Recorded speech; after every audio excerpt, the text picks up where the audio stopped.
kick us off. Oakville. Hello, everyone, and welcome. My name is Gary Parker. I'm the Associate Dean for External Affairs at the Brown School at Washington University in St. Louis, where I also have the great privilege of serving as the inaugural director of the Clark Fox Policy Institute. And this is Open Classroom. It's an initiative that actually came from you, our folks out in the community who said they would love an opportunity to hear from some of the content experts and faculty that reside right here at WashU and at the Brown School. And so this is our way of opening our virtual doors and inviting you in and learning a little bit more about a topic that maybe you know something about and really want to dive in deep, or maybe a topic that you've never had any interest in, but wanted to just kind of learn a little bit about it. So we're so happy that you're here. I wanted to let you know that we cannot see or hear you. Your cameras and microphones have been deactivated, but we do want you to be a part of the conversation. So please feel free to enter your thoughts and your comments and your questions into the chat feature, and Janet and I will curate them and hand them over to Meg, our featured speaker for today. So with that, I want to thank my co-host, Janet Gillow, the Director of Professional Development here at the Brown School. Thank you, Janet, so much for all that you have done in pulling together Open Classroom and really providing this wonderful kind of community gathering each week. Thank you so much, Gary. And thanks to everyone joining us. It's so nice seeing everybody check in by chat. Lots of friends in the room. So welcome all old friends and new friends. Before we get started with today's program, I just want to give a few notes about what's coming up, because we have been working so very hard these last few days, and we've added some additional programs that are happening next week. So even if you've been on our website fairly recently, you may not be aware of things that we have coming up that we'd love to see you participate in. So on Tuesday next week, we have a cutting edge science that came from the Brown School led by Shen-Yang Go. And the topic is COVID-19 and exploratory investigation of the determinants of mitigation interventions in the US. So it's, again, cutting edge science of what worked early in the days of the pandemic to mitigate infection. And then we're back on the air 3 o'clock in the afternoon, Central Time, with a program from Brown School alum Charita Castro, co-sponsored with iChat Center. And the topic is Lessons from Grace, a social work pioneer's legacy to end child labor globally. And then we will be back on Thursday, something unique for us in the evening, Thursday the 24th. We're partnering with the Violence Prevention Commission and Homegrown St. Louis to host a town hall on the Metro St. Louis Police Collective Bargaining Agreement. So for people that are interested in the topic of law enforcement reform, this is a public gathering of comments and an opportunity to learn and listen. So with all of that coming up, we're so delighted that you're here today with us with Meg Krejci. She is an employee wellness consultant for Washington University. One of the, I feel like it's a emerging secret, kind of a secret, but more and more people are learning that Meg is a wonderful resource offering mindfulness, relaxation, other types of classes and skills to Washington University employees. But she has also for 35 years been a consultant teacher in our community as the executive director of Masterpiece Studios. So in both roles, she's teaching, leading groups, and helping people to achieve greater well-being. And I'm grateful to get to spend some time with her, because if I've ever needed greater well-being, right now is a good one for that. I'm here to talk to us about mindfulness to manage student stress. Please welcome Meg Krejci. Well, thank you very much for that introduction, and Janet for asking me here today, and of course Gary. I'm very happy to present and share mindfulness. It's definitely a passion of mine. It's changed my life, been very beneficial to me and my family in so many ways. And of course, in the current times, with the amount of challenges that we're all facing, it's become more and more essential, actually, that we take some time to learn some of these skills to support ourselves and our families. And what I've been saying recently is to minimize harm and maximize well-being, which is so necessary in our daily lives with everything that's going on. So again, thank you. I'm so happy to be here, and I have some slides to present, and the way I'd like to go through this next session is to kind of move in between slides and back to kind of this gallery kind of, conversation and interaction, and hopefully there'll be a lot that you'll be able to take away from today from this session. So I'm going to share my screen.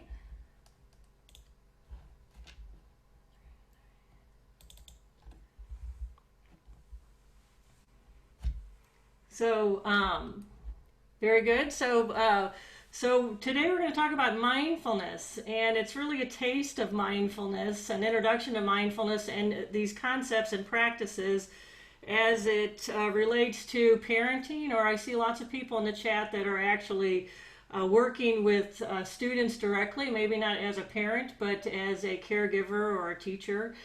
And really managing stress that our students are under, our children are under, we're under as teachers in this time of pandemic, and the uncertainty, the disruption, and normal living as we knew it, to this new way of being and managing our daily lives.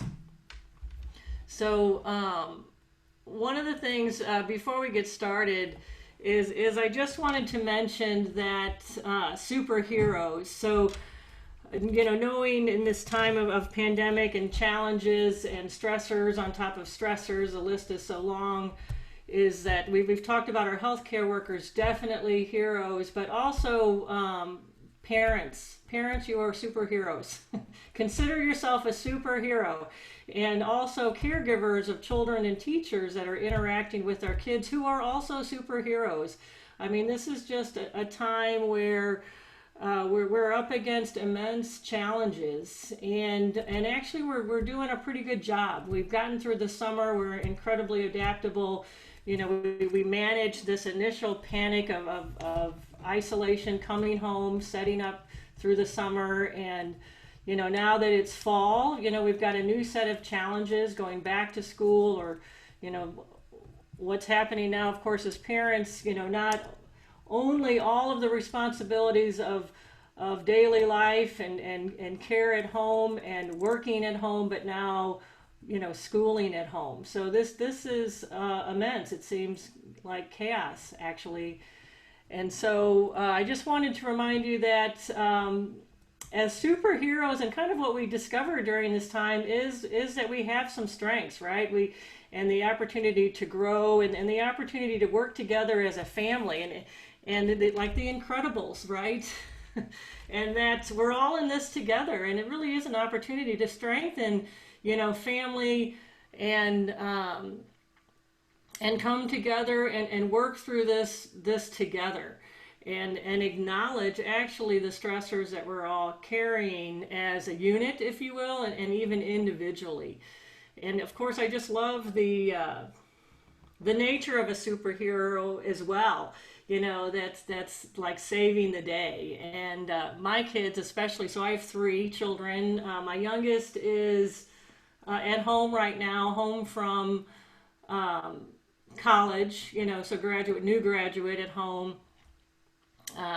But we loved superheroes growing up. And actually my son, when he was little, wore his underwear on the outside of his pants for years, and had a cape in every color. And it was really the best of times, as we talk about our just like being someone that can conquer any challenge.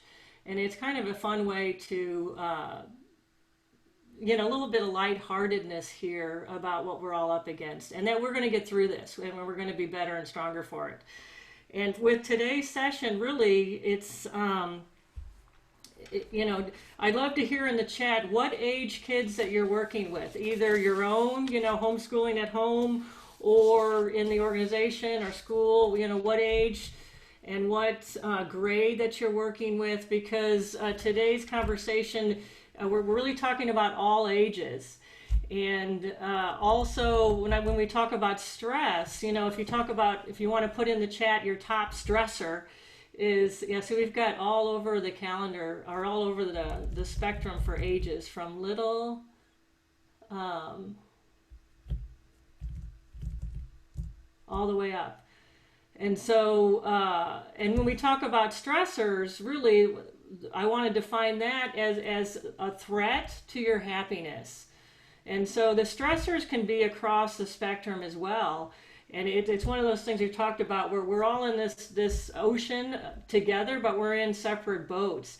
And a lot of our stressors are unique to our own family, our own children, our specific needs, the ages, you know, finance, the job, the nature of the job. So just I'm looking at this broadly as we have our conversation today, as just stress, like threat to happiness, and, you know, just caring for another. And this superhero, you are superheroes in this effort to juggle all of this. And I see supporting kids with IEP, it's even harder now, I think, if there is a child that has special, you know, learning needs, right? Makes it really hard at home with the virtual platform. And, you know, and just some kids do well remote learning, and for others it's a real struggle. So as we move into the session today, just talking about mindfulness, my goal and intention is to provide for you a better understanding of what mindfulness is and what it isn't, and just the whole nature of the practice and how you can incorporate it into your day to mitigate stress. And we will do some practices here today, because mindfulness is like honey. We can talk about honey, you know, intellectually, with what color it is, what's the texture, what's the benefits of honey. But until you put honey on your tongue, you don't really know honey until you actually taste it. And then you know and experience honey in a whole new dimension and knowing of honey. Mindfulness is the same way. It's the actual experience and then the discovery that comes from the practices themselves, and the learning happens in the practices. So we'll actually try some practices, and then we'll talk about the nature of stress for the parent or the caregiver, as I see the teachers in the chat and counselors in the chat, and also the child or the student as well. And that you'll have something, well, first you'll get some relief here now in the present moment as we practice, but also some tools to bring home and to the kids that you work with in your life. So we're going to talk about the mindfulness-based stress reduction curriculum of Jon Kabat-Zinn's, which is my training and the practices and the curriculum content that I share at WashU, as well as through Masterpiece Studios. And we just wanted to do a quick poll as to where you are on your mindfulness journey.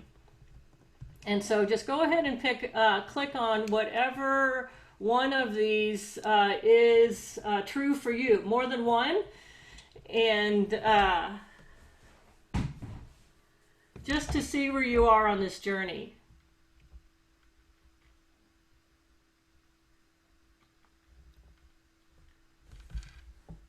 And so this may be completely new to you, and I love that. I love the newbies that are looking to experience mindfulness and learn about mindfulness for the first time, as well as those who have some introductory knowledge, maybe through an article or a book, and then some folks that have actually dug a little deeper into the curriculum itself and the practices, and then looks like 46% maybe are actually practicing informally, which means you're bringing these practices already into your life. And there's a few that are regularly practicing formally, which means that, you know, you're carving out a specific time, place that's free from distraction to do a narrated or specific practice. And we have a few that actually live every day mindfully. So that's also pretty spectacular. So thank you for sharing that, and that's helpful for me as we go forward. And let's see, can I just go straight back to the, Yeah, you should be able to go back to presentation. just by, can you see it now, or do I Mm-hmm. just, Yeah. okay, good. So the screen you're looking at has Jon Kabat-Zinn on it. So he's a doctor, actually, from the University of Mass, and in 1979 created this program, actually, as with the foundation being Buddhist insight meditation practices, and taking out all the spirituality, created an 8-week program where these mindfulness practices, in an orderly, kind of succinct way, required more and more skill. So stepping through greater skill level of practice, as well as content and curriculum to just explain how the present moment occurs for in mind and body. And so this program was created for patients with pain that Jon Kabat-Zinn would say was slipping through the healthcare system. And the program was meant for folks to help themselves. And so over the course of 8 weeks, and then the results of the study actually proved that, or the results were that the folks were experiencing less pain. So they got relief from their pain, the chronic pain, and they also got relief emotionally from depression, anxiety, frustration, anger. You know, you can imagine, you know, the nature of the emotions that you would carry from chronic pain. So the program proved to be beneficial, and since that time it's actually of course expanded greatly, and science has proven it again and again. I think in the last decade there were maybe 6,000 papers published proving positive results for folks that are practicing the curriculum. And if you want to read a book, this is a good one to read, The Full Catastrophe Living. And the idea is that we are, the idea to experience this life fully.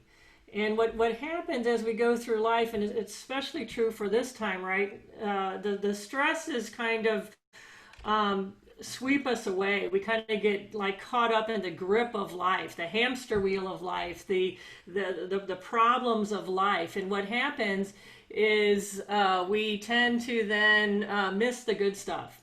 So, you know, with life being all of it, you know, the good, the bad, and the ugly, if we can learn some basic skills to navigate the stress in such a way that it doesn't sweep us away, we'll be present and available for the joy that's also here around us all the time, that we tend to miss as we're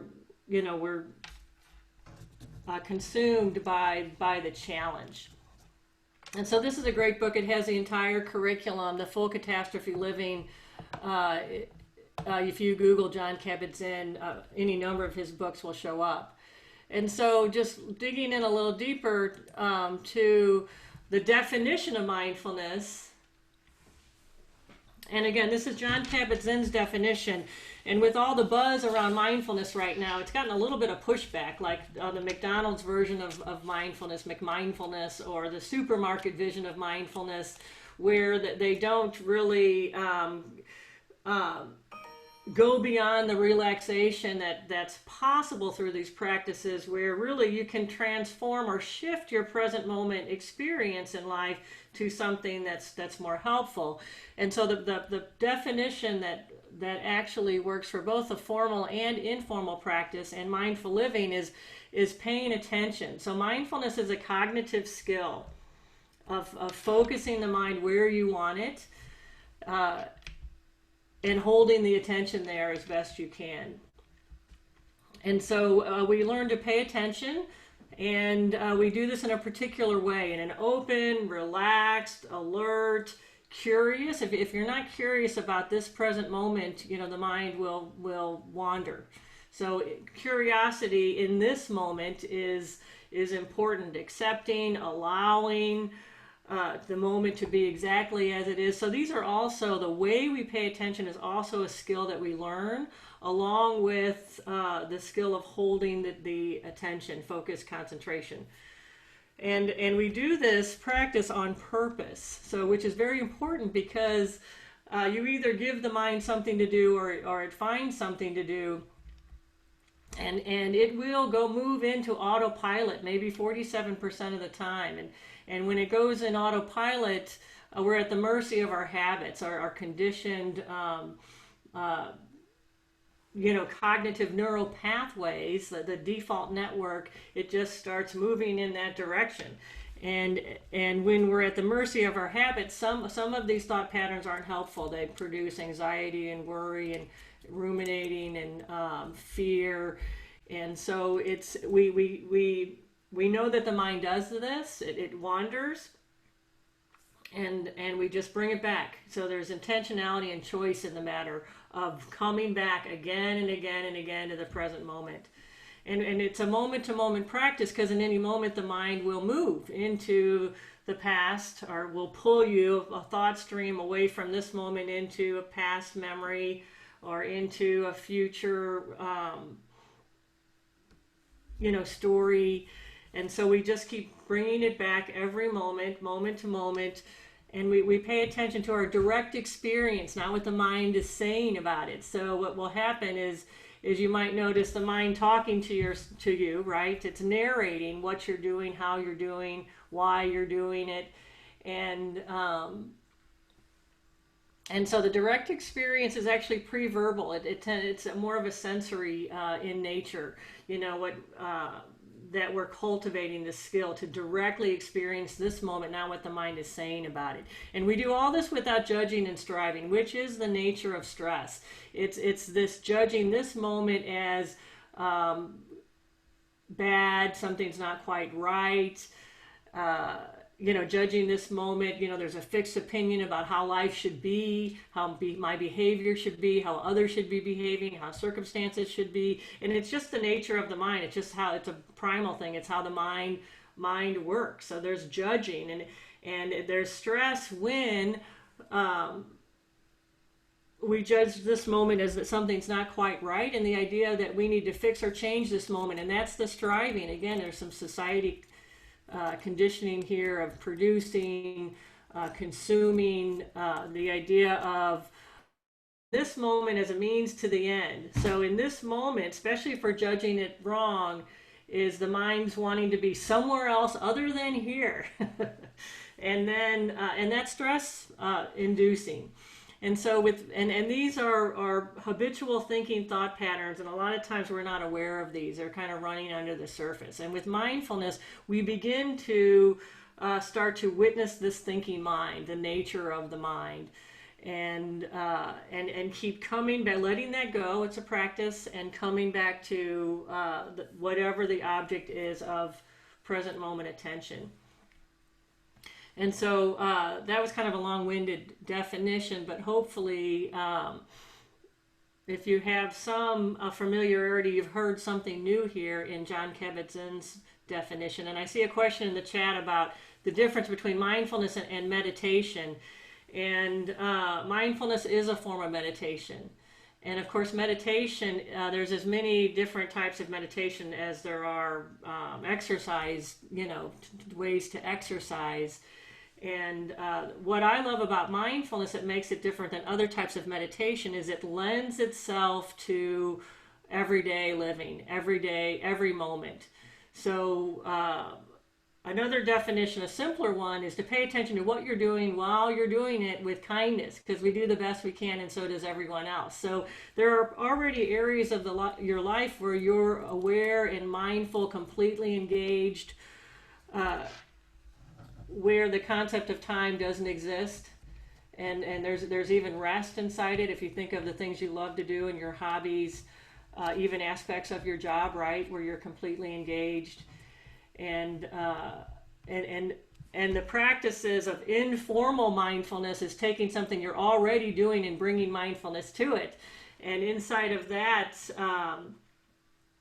like washing the dishes, being present while you're washing the dishes, or mindful walking, or mindful eating, so things that you're doing in daily life that normally you would do on autopilot. There's a lot to learn about yourself as you pay attention in a sensory way and watching the mind, the distraction, as the mind pulls you from what you're doing. What's the nature of your mind? What are the habits in your mind? What are the patterns? What's stress causing, inducing, and anxiety producing? And actually, we like to say simply, without judging, what's helpful and not helpful. And so once you're aware of this, you can do something about it. And so mindfulness isn't just about sitting and practicing and being still, producing nothing, right? Finding rest. It's also moving into action mindfully. So it really lends itself to mindful living, which is different potentially than some other meditation practices that are simply more just sitting oriented. I hope that answers your question. Let me know if I can answer more. And so the practices start with these body-centered practices, and we develop the skill of coming back to the present moment, knowing that stress occurs in our mind as it pulls us from this moment with a conditioned thought about the past, which is what happened, and generally the accompanying emotion is grief or sadness or anger, frustration. Or the mind takes you to the future about what might happen, and that's where fear and anxiety, worry live, which is where a lot of us are present day as we're considering, inside of this uncertainty and these disrupted our lives and our schedules, like how's it all going to work out? Are we going to be okay? So the mind is what creates the stress, and our habit is to follow the mind. And what we're learning is to not follow the mind and hold the attention instead in the body, which is always present. And so it's like teaching a puppy to sit. So the idea is we're kind to the puppy, that we bring the puppy back again and again and again, and we know eventually the puppy will sit longer. And then there's another instruction that we give the puppy, as my daughter now has a puppy that's 1 year old, is leave it. Leave it is a good one. So the mind will take you from someplace other than here, right? And it's just leave it. That's not helpful right now. And we're building the skill of coming back to this moment, really not worrying about the nature of the thinking mind, just developing the skill to come back into the body, which provides a rest. So as we disengage from the mind, which is causing the stress, we put the energy and attention in the body, which will provide some relief. And so one of the initial benefits of mindfulness is some immediate relief from the stress. And so what I'd like to do is a couple practices. So I'm going to come back to the screen and share a practice. And so what this looks like is some mindful stretches. And if you've not done any mindfulness, any practices yet, just follow along. And the instruction is to bring the attention into the body. And what's holding your attention are these sensations that arise as you stretch. And then we'll move into mindful breathing. So this practice will be around 7 minutes or so. So not very long, just a couple stretches. And this is called 6 points of the spine. And so the idea is that we're going to move the spine in these different directions to really wake up the body. So because when we practice mindful breathing, we're going to close our eyes. And the nature of the body is to want to sleep. And actually carrying stress is exhausting. So we carry a lot of fatigue. And so hopefully these stretches will prepare us as well to sit with the breath for just a few minutes so we can get a taste of these practices. And so go ahead and kind of sit in the middle of your chair, and the arms are by the side, and we're just going to synchronize breath and movement. And notice just right now as you bring your attention into the body, how that feels. You can sense the body, right? The weight of the body, which a minute ago, there was no attention in the body. Which right there is an awareness that we spend most of the time in our heads, right? Thinking. And it would be like spending your life in the attic of your house. And so what we're doing is building a relationship with our body, which is where we live as well. So the arms are by the side, and we're just going to reach them overhead. So reaching the arms overhead, up top, breathing and stretching up. Big breath in and breathing out. And so you might notice how much your body loves it when you pay attention to it. And so a side stretch. So breathing, reaching, stretching up. Nice big breath, stretch up. And take one hand down to support a side stretch. So make this feel good, right? We're stretching, noticing how the sensation arises. And go ahead and look up towards the ceiling and yawn. Very good. And notice how much the body loves it and the mind when you yawn. Other direction, breathing, reaching, stretching up. And then up and over. So other side, nice big stretch. Looking up and yawning on this side. Very good. And then a twist. So again, we're going to breathe and reach and stretch up. And then come down into these gold post posture, if you will. And then use the belly to turn. So you're going to turn the body and twist the body gently. And then turn your head and neck. And you've got a full spinal twist from the base of the head all the way down. And then ever so gently coming around the other side. So we're not pushing ourselves around here. It's just a gentle twist. Twisting of the spine. Breathing in, extending upward. Breathing out, turning the head and neck to look behind you. Again, full spinal twist. Very good. Coming center. And then reaching up again. Nice big stretch upward.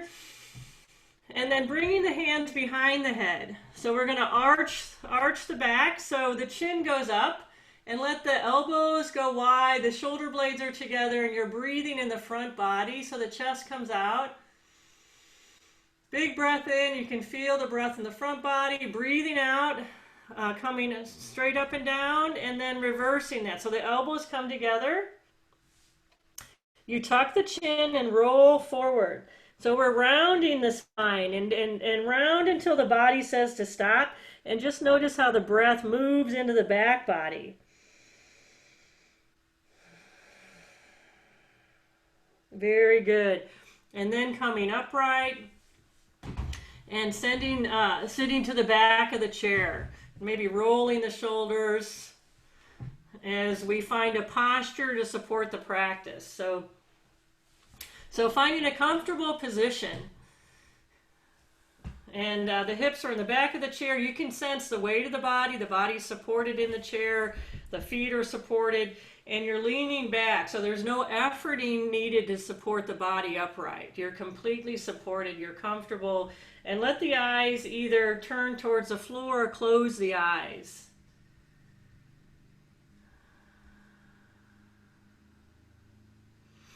And the inquiry in this moment, we're curious about our experience right now in this moment. And whatever's here, let it be here. Let it be okay. Just noticing what you're carrying in your thoughts. If there's thoughts that are showing up about the past, about the way things used to be,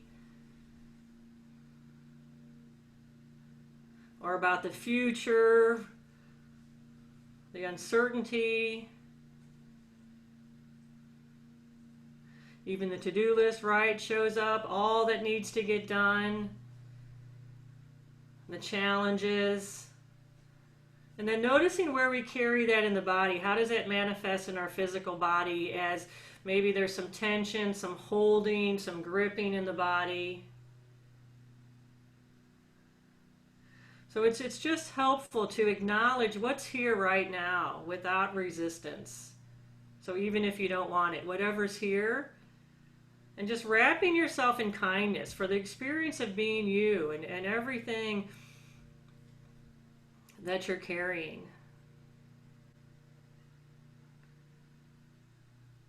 And then the practice is to let that go, to invite that to fade into the background of your attention. And in the foreground, we focus our attention on the breath. So mindful breathing. So the purpose is to use the breath as an anchor in the present moment. And our attention is resting. There's nothing you need to do. The body breathes itself. And so we know we're breathing. The attention is alert and curious about these sensations moment to moment, following the inhale as best you can, moment to moment sensations following the exhale.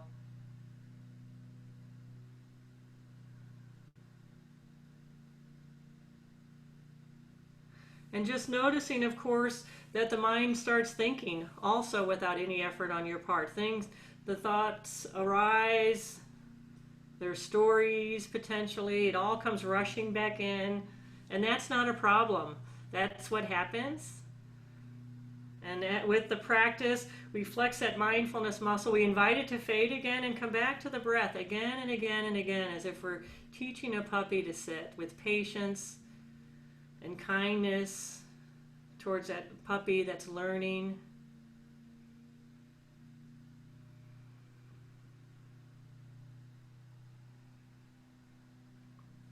So we're following this expansion as we breathe in, the sensation of expansion, and on the breath out, allowing for that natural relaxation that happens with each breath out. So on the breath out, let the shoulders drop from the ears. Just notice how the body just kind of sinks into the chair further and further into this present moment.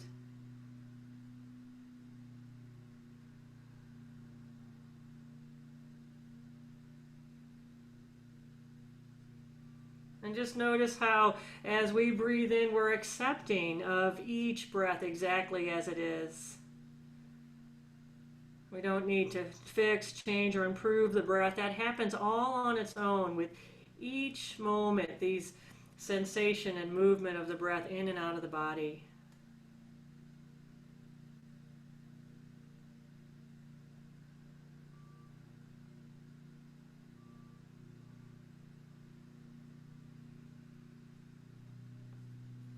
And we'll begin to make our way out of the practice. Just send some gratitude towards yourself for taking this time to practice mindfulness.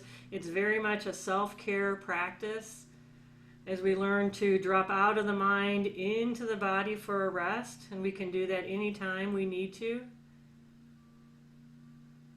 So beginning to notice the skin on the body. You might notice temperature on the skin or the space around your body as you come back into the room. Coming out slowly, wiggling fingers and toes, and opening the eyes and coming back to the Zoom.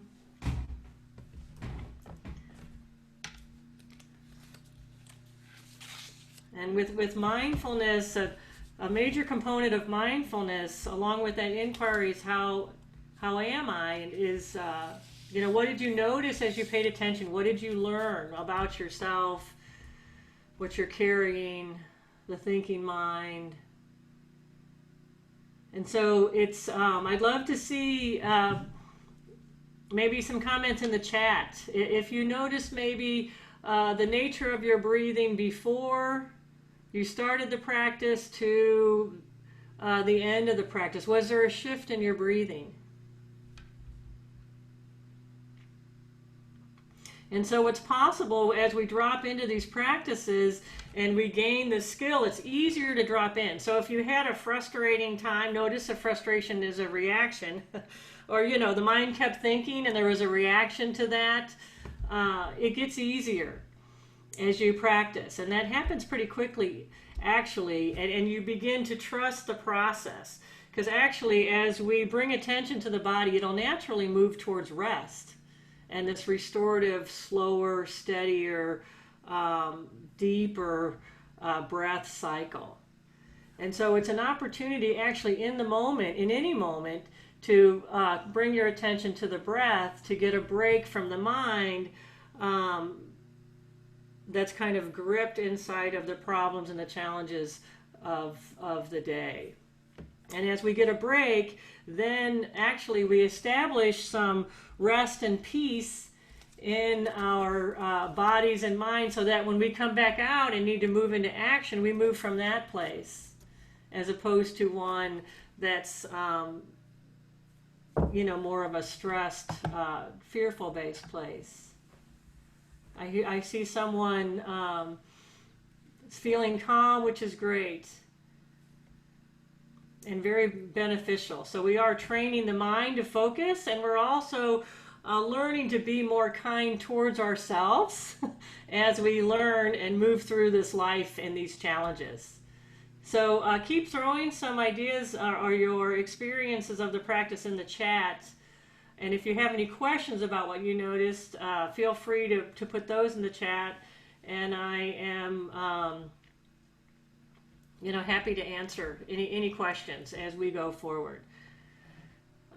So I'm going to move back to the slides.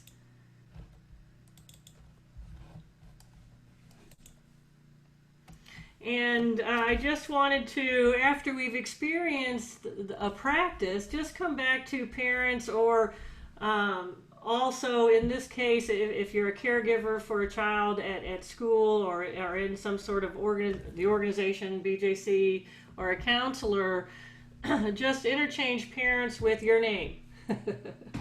And the mindfulness it's not just the mental exercise. There's also like a heart aspect, if you will, of the practice, which is this kindness and compassion that we're also cultivating towards ourselves.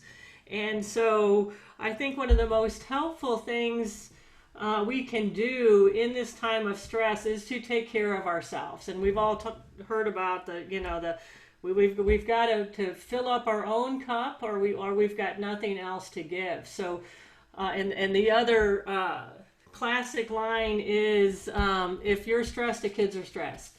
And I certainly knew that in my household. And so the idea is when you notice that you're stressed, that you take a moment.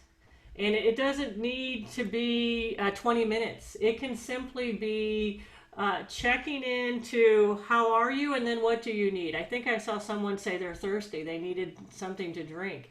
Because what happens as we ignore the body through the day, tension builds up. And it's not until we drop into the body that we really can be fully aware of what all that we're carrying in the body and how it manifests in the body.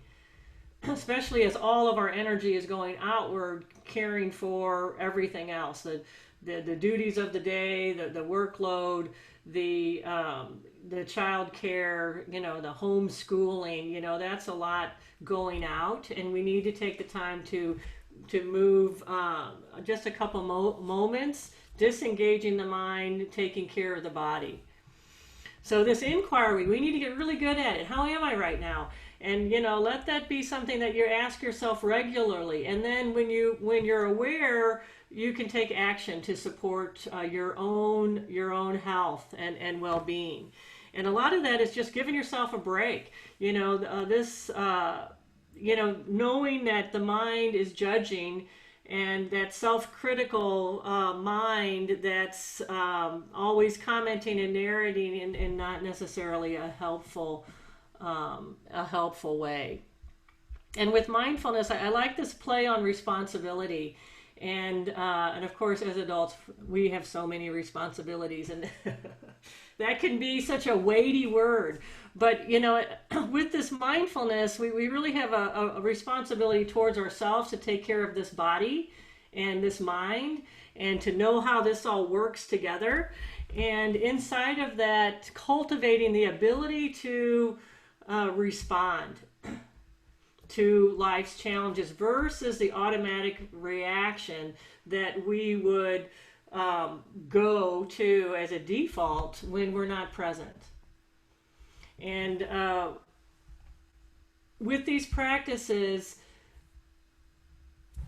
you become, you develop this skill, and you're closer and closer and closer to the present moment. So the formal practice puts you into a space where you're more aware during the day. And then what happens is you catch yourself, right? You're on your last nerve, you're ready to scream, and you take care of yourself. And then, and through that reset, and hopefully you just experience that in the practice, like you can develop a rest, you can develop a space, so that you can then respond in a way that's helpful, appropriate, even spontaneous, that's versus, just automatically moving into, that kind of knee-jerk reaction, or even, it's even biological, the chronic chest breathing. It's just because we're carrying so much stress. So cultivating this ability to respond to the needs of the moment. And so as we get really good at this inquiry of being present, coming back to this present moment, which is now, and actually it's never not now. And this is actually where we experience life now. But what happens is the mind carries us off and we miss it. So that the present moment just kind of gets eclipsed as we're kind of gripped in the stories and the interpretation of the mind. And so how am I? This is the inquiry. What's going on in your body? The sensory, the breath, how you're breathing is how you're feeling. And it's also, tension, sensations, all the sensory stuff. And then the thoughts. This is, you also experience this moment through the thinking mind, the thoughts, which occur as your interpretations, your judgments, your opinions, your expectations, and the stories. And depending upon how invested you are in the story, it generates an emotions. Most of the time the thoughts are not neutral, they're weighted. And a lot of time they tend to have more of a negative bias to them, and it's the nature of the mind to be protective. So there's emotions that are generated, which we could look like the mood, or we talk about feelings, and really the way this translates is sensations in the body. So emotions really are where the body and thoughts meet as sensations. And this is a fabulous inquiry when you think about, like, how does it feel? How do I carry stress? Where do I feel that in the body? And what's the nature of stress? Is it anxiety or is it depression? I mean, generally there's an emotion that's there, and how are you experiencing that in the body? And actually equally interesting is, how do you experience pleasant? What does gratitude feel like? What does joy feel like? What does happiness feel like? And these are all very interesting. And so what mindfulness does, it really has you explore who you are and how you experience this moment, and what's conditioned, habitual in nature, and what can you generate on purpose, because this is all happening simultaneously, because thoughts produce emotions, produce sensations in the body. And if you want to shift your present moment, you can shift any one of these. So you might have just noticed that if you shift your breathing, it shifts, or if you just bring your attention to the body or do a stretch, you can relieve the tension and stress, or your breathing in the body, which will give you a break in this thinking mind, which will then support a change in the emotions. You can, if there's space, once we start to create a listening for our thoughts and a space in our thinking mind, we can on purpose generate a more helpful thought, and even potentially a better feeling thought, which is maybe a thought that produces gratitude or patience, or so the idea is that we become very skillful in working with these three aspects of our present moment experience. And in the courses that I teach, we start with the body-centered practices, which helps us hold the attention now in this moment as a skill. And the advanced class really is our stressors in life, which are really the thinking mind and the emotions. And so we begin to work with models with working with those. And so just a couple mentions about just the anatomy of stress. And the anatomy is that we have a rest and digest side of our nervous system. And of course, it starts in the mind, in the base of the brain stem. It's very chemical in nature, you know, that hits all the major organs, glands, muscles. And we have the side that's resting, and then we move into the other side, which is fight or flight, they call it. And this is a natural movement. And not all stress is bad, right? Stress produces forward motion, learning, growing. And the body is such an amazing, phenomenal, orchestrated system. Is that the idea is that we are to move between these two systems over the course of a day, right? And that we come back and rest, we go into movement and come back into rest. And so in a healthy stress cycle, we would be rested. There'd be the tiger, right? All systems fire. We fight or flight, we rest again. In modern day stress, what that might look like is if you lost your cell phone.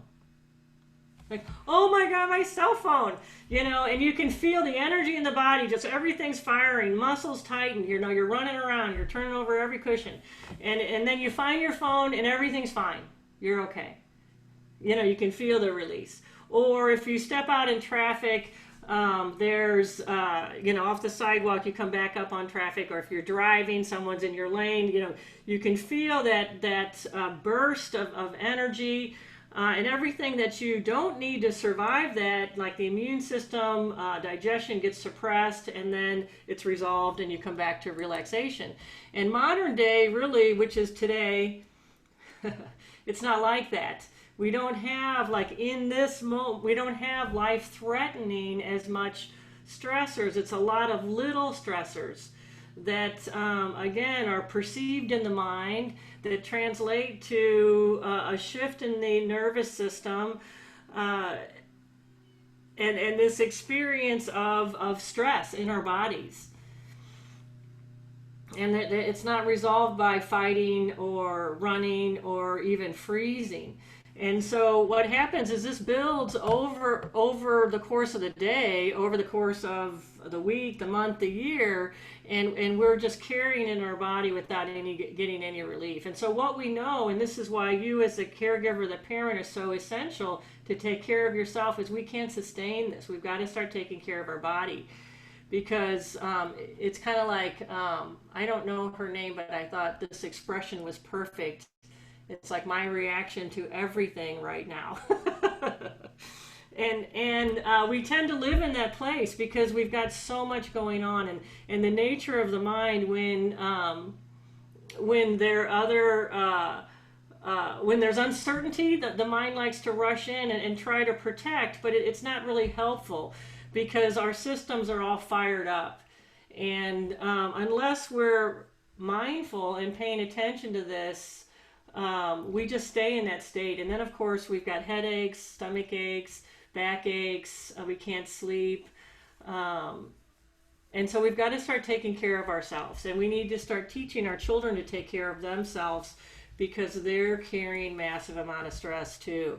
So if we're aware, the good news about this is if we're aware, then we can take action, right? 3 diaphragmatic breaths, moving the breath from the chest down into the belly, actually will create this whole chemical shift in the body, and will provide some relief. Just stepping out of the mind, moving into the body.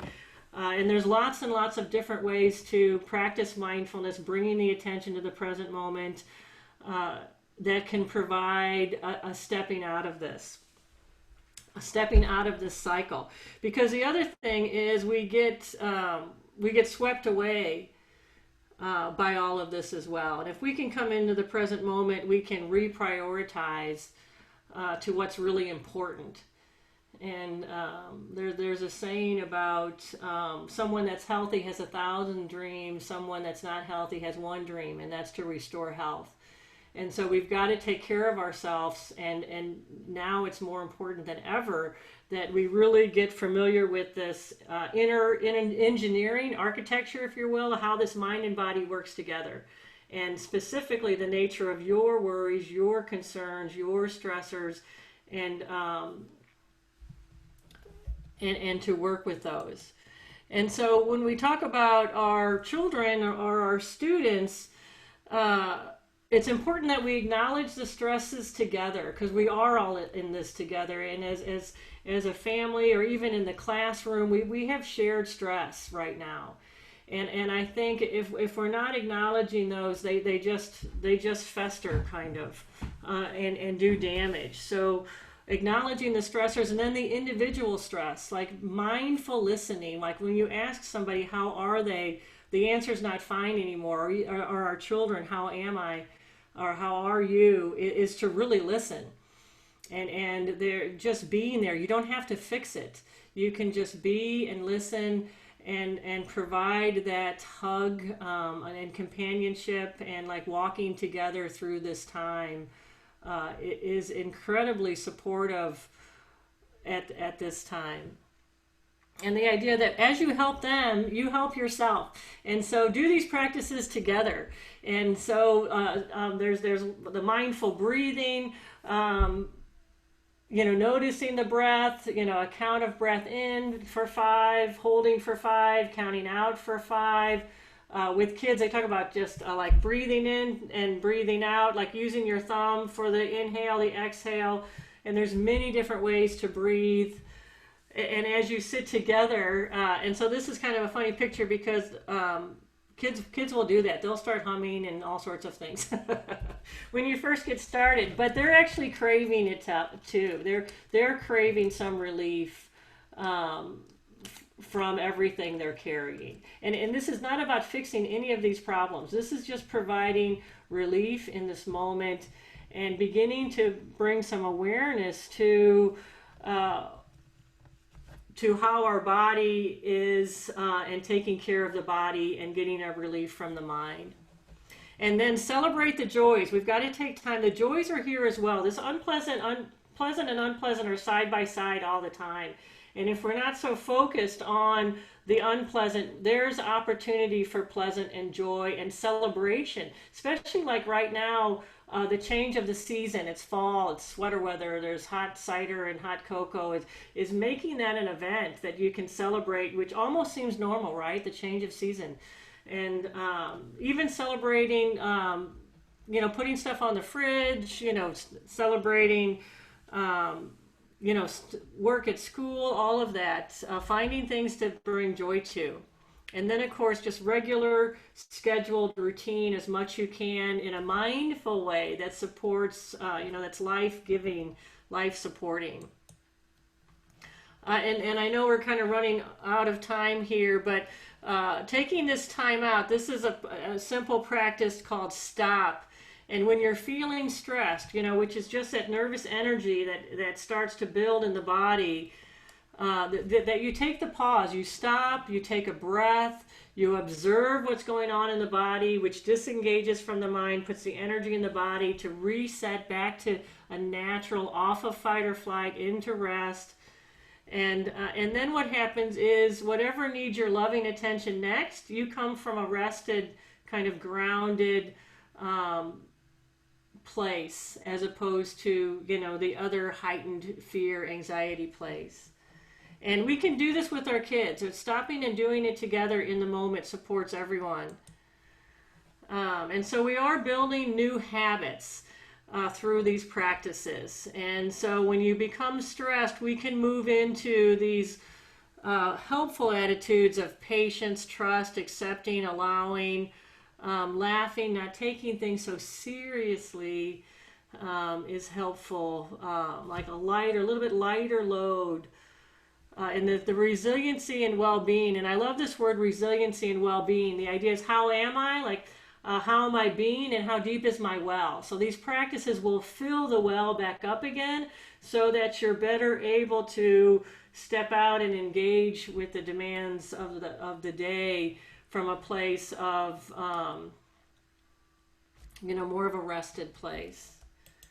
And so I'm just going to come back to the group because, and just see if what your comments might be, or what you're hearing, or what's helpful, or any questions that you might have in this last minute.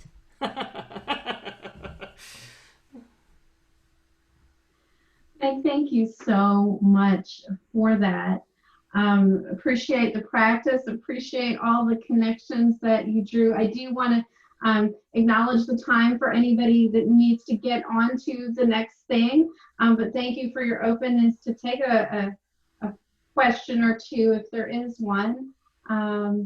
We've got some great comments coming in through the chat, so certainly we want to allow a moment for that before we send everybody on. Right. And hopefully, like, your sense of the practice, like you really saw for yourself the possibilities, the benefits of taking a time for a practice anytime during the day, anytime you need it. And with kids, there's all sorts of fun ways, whether you have a young kid or an older kid. There's a great way to exhaust some of the stressors with things called like volcano breath, where you're, just getting rid of all of it. There's lots of different age-appropriate kind of practices.